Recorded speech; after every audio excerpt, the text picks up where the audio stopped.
Imagine it's the night before one of your biggest exams of the semester. You've been studying for hours, reviewing every note, every flashcard, every diagram.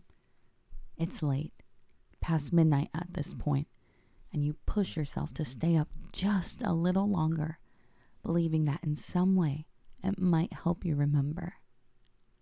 But the next day, sitting in front of that very exam, you draw a blank, and all that information that had been so clear to you the night before suddenly feels like it's beyond your reach. We've all been there before, so just know that you're not alone. Some of us might blame it on getting older, or maybe even being too busy. Most of us would blame it on procrastination and poor study habits, and that's valid. But the reality is that there's another culprit, and it's hiding in plain sight. It's your lack of sleep. According to the CDC, more than a third of adults in the US sleep less than 7 hours a night. That means that millions of people are just out here running on E. And it's not just making us tired, it's making us forgetful. This data gives us a glimpse into a hidden truth. It's not just an individual issue, it's a growing health concern, and it's impacting a large population.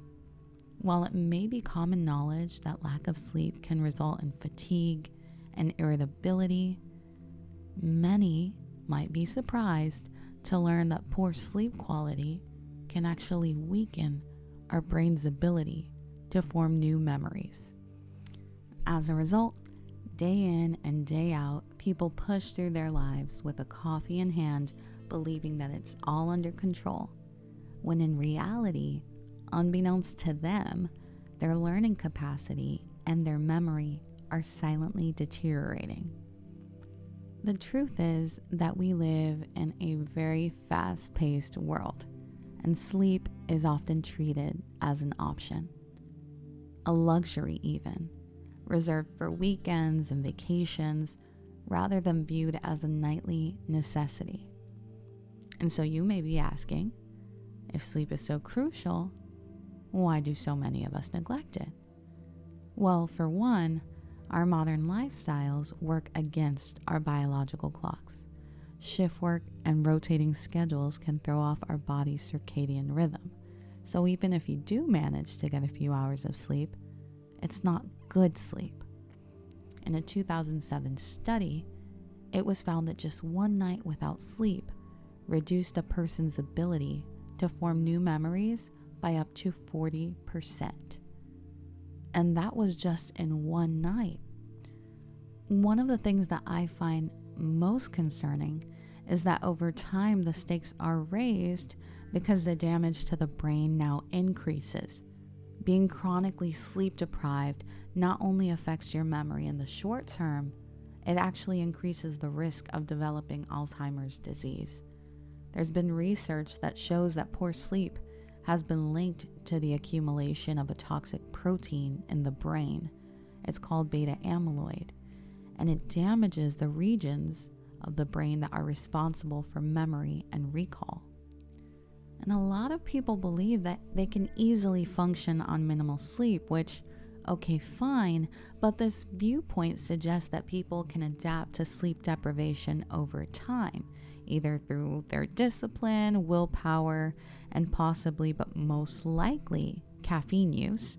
In movies and TV, they show college students, soldiers, working professionals. They show them as sleep deprived. And the thing is that they paint it as if it's nothing a cup of coffee can't fix. They even boast about their lack of sleep and competing to see who's had the least of it. You can sleep when you die. What's sad is that in the US, it's common culturally to equate productivity with success.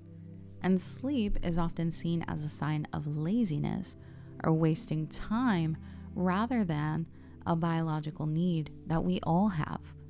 And as a result, improving work habits or managing stress is seen as the cure instead of just sleeping. We live in a culture that praises hustle and grind, but the truth is our brains are paying a steep price for that mentality. Every late night and missed hour of sleep, it chips away at our focus, our creativity, and our ability to retain what truly matters. So moving forward in society, we need to challenge the cultural mindset that glorifies sleeplessness as a virtue and undervalues rest. It helps to think of it as an investment into our future health. Ultimately, protecting memory begins and ends with prioritizing sleep. So, what can we do about it? Realistically speaking, not everyone is planning out their sleep schedules and centering their life around preventing brain diseases. Many people are most likely just paying attention to how they feel when they wake up. But the good news is that improving our sleep is not that hard. It doesn't require any expensive equipment or even radical changes. I mean, it might, depending on who you are, but it starts with simple, consistent habits. So here's what the experts recommend. It's actually very practical. Keep a consistent sleep schedule. Go to bed and wake up at the same time every day, even on the weekends. This helps to reset your circadian rhythm.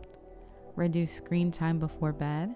The blue light from your phone and from your tablet actually suppresses melatonin in your body. Limit caffeine and heavy meals in the evening because both can interfere with that deep sleep. So that means nix the iced coffee. And finally, create a calm sleep environment. Aim for something that is conducive to sleep. For example, a dark, cool, and quiet room makes a huge difference in your sleep quality. So the goal ultimately is to improve our mental health and quality of life. I think everyone can agree on that. It's to help people think more clearly, remember information more effectively, and protect our long-term brain health. Science supports the idea that sleep is a powerful but often overlooked part of our daily lives. So we have the science, we have the awareness, now we just need the action. So tonight, instead of staying up, doom scrolling, or saying just one more episode, remember that sleep isn't wasted time. It's an investment into yourself, into your memory, and into your future. So just do yourself a favor and just sleep on it.